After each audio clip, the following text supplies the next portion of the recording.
Gatilhos mentais no meio digital. Então, em relação aos gatilhos mentais, a gente falou dos 21 gatilhos mentais dentro do módulo de captação no módulo físico, e você pode aplicá-los todos no meio digital também.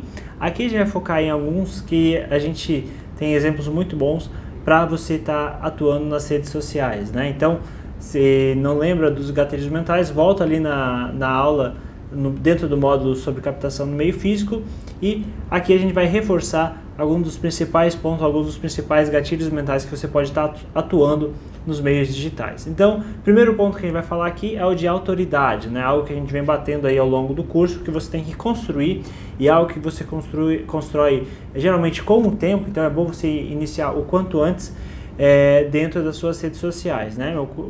É apresentar ali o real conhecimento técnico e a interação com usuários, né? Você, por exemplo, pode postar como é feito um bom assentamento de alvenaria, como é que é feita uma boa concretagem, esses diferenciais técnicos que levam o cliente a justificar na cabeça dele, mesmo que inconscientemente, o porquê daquela contratação.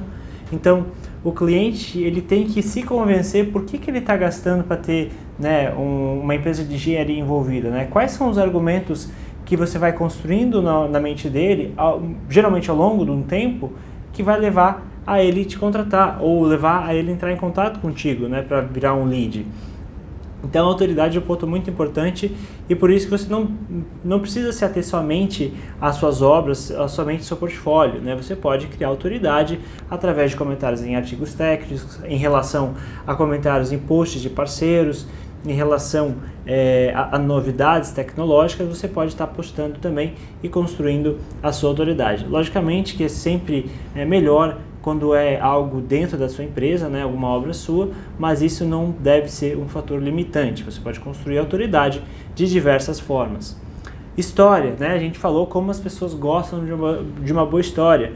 Então, além de você apresentar, por exemplo, uma postagem sobre uma casa que você está entregando, você pode postar a história de uma família que se mudou de São Paulo e encontrou o seu lar na Ilha Mágica, né? Aqui, pegando aqui o caso de Florianópolis, né? Como uma família agora vai poder aproveitar ainda mais, né, a companhia um dos outros, uma casa confortável, como uma família que sonhava morar perto da praia, agora mora a 500 metros da praia. Então trazer um pouco da história ali do cliente, não somente um produto ali, um produto até talvez de certa forma frio, né? Uma casa, uma reforma, um quarto. Traz a história, o que está por trás daquele quarto, né? Faz uma postagem, por exemplo, eu falei de um quarto de bebê que a gente fez, uma das primeiras reformas lá atrás, a reforma de um quarto de bebê, né? Olha, agora esse quarto vai receber com todo carinho a Ana Carolina que está para nascer. As pessoas gostam dessa história, elas gostam do sentimento ali junto aos produtos, né? Isso cria muita conexão, e você pode estar criando essa conexão com muita facilidade nas suas postagens. Curiosidade, um gatilho mental que a gente viu também, postagens que você leva o público a querer saber a resposta, tentar responder, né? Você não precisa lançar um desafio e já dar a resposta, né? Você pode lançar um desafio e gerar aquela curiosidade. Às vezes é o desafio que leva o potencial cliente a saber que não sabe, né? Como assim, Léo? O cliente saber que não sabe? Muitas vezes o cliente, quando ele tem alguma necessidade de engenharia, por exemplo, dentro da casa dele, ele acha, né, que consegue fazer tudo, né?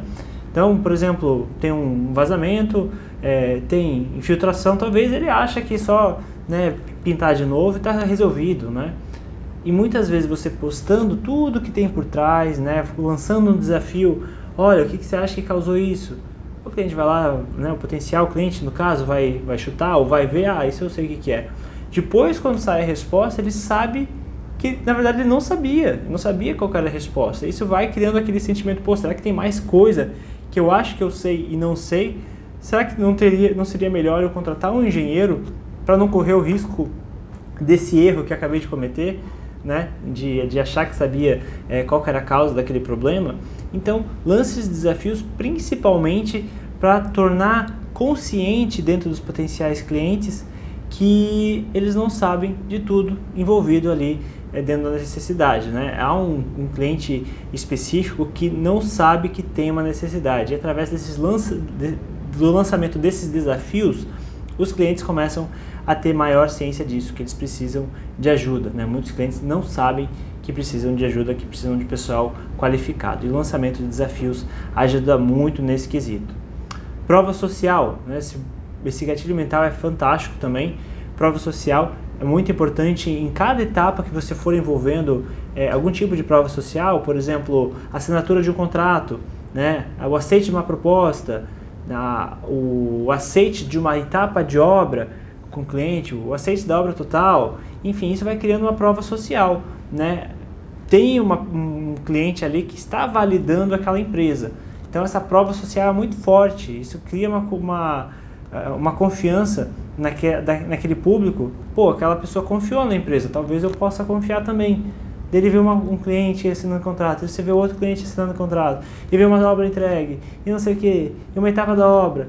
Ele vai criando aquele histórico na cabeça dele, pô, aquela empresa é confiável, quantas pessoas já passaram por ali e foram atendidas, né? E aparentemente deu tudo certo, tiveram as entregas. Isso vai criando a prova social. Exclusividade, mostrar o que é exclusivo, que só a sua empresa faz, ou poucas empresas fazem no mercado, né? É um tratamento diferenciado, é aquela questão que a gente falou de uma entrega de obra com os mimos, né? A gente vai falar sobre os mimos também, mas enfim, mostrar tudo que você tem de diferencial ali, tudo que é exclusivo da sua empresa. O cliente vai vendo ali, né? O seu público vai vendo que é um tratamento diferenciado, que há uma exclusividade, né? Por exemplo, uma caixinha com pendrive, champanhe e a chave, né? O pendrive contendo, por exemplo, o manual do proprietário. É um diferencial, algo exclusivo, né? Um laço na casa, por exemplo, extrapolando um pouquinho aqui, como se fosse um presente da construtora para o cliente, talvez seja possível. Enfim, diversas formas que você pode trazer exclusividade, transmitir isso através das suas redes sociais. Surpresa, aí voltando àquela questão, né, de surpreender o cliente, surpreender seu público, né? Trazer sempre uma novidade, né, seja através da exclusividade, né? Então, quando você surpreende o cliente ali com algo que é exclusivo da sua empresa, ou uma surpresa em relação a uma técnica nova, em relação a algo que não é esperado ali pelo seu público, também causa um bom impacto emocional, também traz um vínculo ali para o seu público-alvo, tá bom? E lembre-se sempre, gente, rede social tem que transmitir o que a sua empresa é, tá? Não adianta forçar algo que a sua empresa não é, algo que ela não faz, você quer fazer uma postagem para aparecer, um dia a realidade vem à tona, né? Então, para ter menos trabalho e para você angariar ainda mais clientes, trazer clientes mais qualificados e também aumentar a taxa de conversão deles, o ideal é você manter transparência e coerência. São as duas palavras do jogo aqui das redes sociais, né? Mostrar o que você faz, e isso tem que ser transparente, tem que ser coerente, isso tem que ser o suficiente para você angariar um público-alvo e transformar os leads em clientes, tá bom? Então, transparência e coerência é a regra do jogo na aplicação dos gatilhos mentais, tanto os que a gente está focando aqui na aula dos gatilhos mentais no meio digital, quanto os diversos outros gatilhos mentais que a gente já viu no módulo de captação no meio físico, mas que você também pode aplicar no meio digital.